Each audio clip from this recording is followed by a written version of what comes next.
नमस्कार विद्यार्थियों, आज मैं भाषा ज्ञान चैनल के माध्यम से पुनः आपके सामने उपस्थित हुई हूँ। आज का मेरा विषय है समुच्चय बोधक अव्यय, जो अव्यय का दूसरा भाग है। सबसे पहले मैं समुच्चय बोधक अव्यय की परिभाषा आप लोगों को बताऊंगी कि समुच्चय बोधक अव्यय किसे कहते हैं। तो देखिए, जो अव्यय शब्द दो शब्दों, दो वाक्यों या दो वाक्यांशों को जोड़ते हैं उन्हें समुच्चय बोधक अव्यय कहते हैं।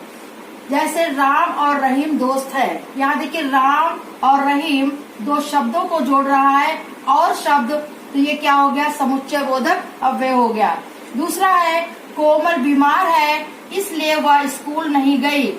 यहाँ पर ये दो वाक्य हैं, दो वाक्यों को कौन जोड़ रहा है? इसलिए जो है ये समुच्चय बोधक अव्यय है। तीसरा, मैं चाहता हूँ कि तुम ईमानदार बनो। या की शब्द जो है एक मुख्य वाक्य को आश्रित उपवाक्य से जोड़ रहा है, इसलिए जो है ये भी समुच्चय बोधक है। इस प्रकार से इन तीनों उदाहरण को देखते हुए कह सकते हैं कि समुच्चय बोधक के दो भेद किए गए हैं, समानाधिकरण समुच्चय बोधक और व्याधिकरण समुच्चय बोधक। तो समानाधिकरण समुच्चय बोधक कौन से कहलाते हैं? जो दो वाक्यों या दो शब्दों में संयोजन या विभाजन का, मतलब बांटने का काम करते हैं, वह समानाधिकरण समुच्चय बोधक होते हैं। और जहाँ एक मुख्य वाक्य से आश्रित उपवाक्यों को जोड़ा जाता है उसको व्याधिकरण समुच्चय बोधक अव्यय कहते हैं।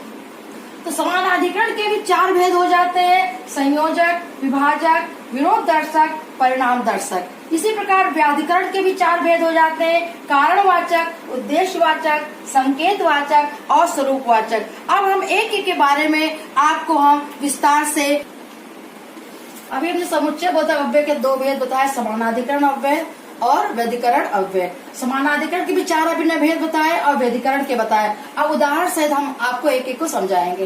पहला समानाधिकरण अव्यय का भेद है संयोजक। संयोजक मतलब होता है जोड़ना। जो दो वाक्यों को जोड़ते हैं, दो शब्दों को जोड़ते हैं, उसको कहते हैं संयोजक बोधक अव्यय।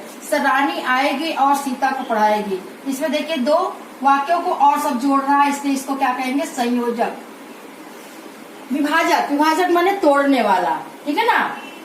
तोड़ने वाला है, बांटने वाला। तुम रुकोगे या जाओगे, तो यह शब्द है दो वाक्यों को तोड़ रहा है, तो ये जो हो गया समुच्चय बोधक समानाधिकरण अव्यय हो गया। तीसरा है आपका विरोध दर्शक, विरोध बताने वाला। तुम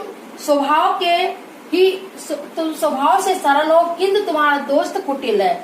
किंतु ये विरोध प्रकट कर रहा है, दो वाक्यों में विरोध प्रकट कर रहा है किंतु शब्द, तो किंतु भी जो है समानाधिकरण समुच्चय बोधक अव्यय हो गया। चौथा इसका भेद परिणाम दर्शक, परिणाम बताने वाला, नतीजा बताने वाला। तुमने चोरी की इसलिए पकड़े गए, तुमने चोरी की इसलिए पकड़े गए, इसलिए सब परिणाम को बता रहा है, तो ये इसका चौथा भेद परिणाम दर्शक हो गया। अब है व्याधिकरण समुच्चय बोधक अव्यय। इसके भी चार भेद हैं। पहला है कारणवाचक, वो ठीक नहीं हुआ क्योंकि उसने दवाई नहीं पी। जैसा कि अभी पहले बताया था कि व्याधिकरण में जो एक मुख्य वाक्य होता है और दूसरा आश्रित उपवाक्य होता है, ठीक है ना? तो इसमें देखिए वो ठीक क्योंकि के बाद जो वाक्य है ये आश्रित उपवाक्य है, ठीक है? तो वो ठीक नहीं हुआ क्योंकि उसने दवाई नहीं पी। क्योंकि शब्द क्या है? कारण बताने वाला है, इसलिए कारणवाचक व्याधिकरण समुच्चय बोधक है। उद्देश्यवाचक, मैंने तुम्हें प्रेरित किया ताकि जो उद्देश्य को बता रहा, इसलिए तुम आगे बढ़े। मैंने तुम्हें प्रेरित किया इसलिए तुम आगे बढ़े, तो ताकि शब्द जो यहाँ उद्देश्य को बता रहा है, तो ये उद्देश्यवाचक हो गया। तीसरा है संकेतवाचक, यद्यप विद्यार्थी स्कूल पहुंचा फिर भी अंदर नहीं गया। स्कूल पहुंचा लेकिन फिर भी अंदर नहीं गया, संकेत कर रहा है, इसलिए जो फिर भी संकेतवाचक हो गया। और लास्ट है स्वरूपवाचक, तुम इतनी जल्दी जा रही हो मानो आई ना हो, तो मानो शब्द स्वरूप का आकार बता रहा है, इसलिए यहाँ पर ये स्वरूपवाचक हो गया। इस प्रकार आज का जो विषय समुच्चय बोधक अव्यय यही समाप्त होता है।